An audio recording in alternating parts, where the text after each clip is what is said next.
या जेनेरिक आधारचे संचालक सर्वेसर्वा अर्जुन देशपांडे, आणि अर्जुन तू नावाप्रमाणेच काम करतोय, ते आपले अर्जुन ते माशाचा डोळा फोकस केला होता. आता या आजच्या अर्जुनाने जेनेरिक औषध फोकस केलेला आहे.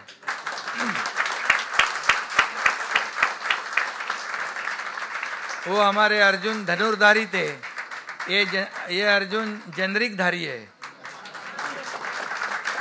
80% जर कमी किमतीमध्ये ही औषधं उपलब्ध होत आहेत, ही खरं म्हणजे मोठी अचिव्हमेंट आहे, मोठं काम आहे, सेवा आहे. जवळपास या कंपनीच्या 150 शहरांमध्ये 1500हून अधिक शाखा आहेत, बरोबर ना.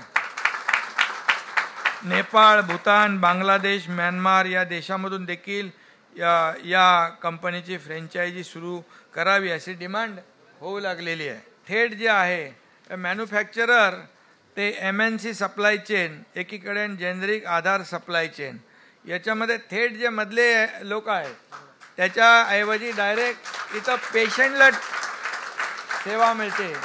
त्यामुळे ही मोठी एक अचिव्हमेंट आहे, आणि त्यामुळे खऱ्या अर्थाने 80% याच्यामध्ये डिफरन्स जो आहे तो यामुळेच की डायरेक्ट मॅन्युफॅक्चरर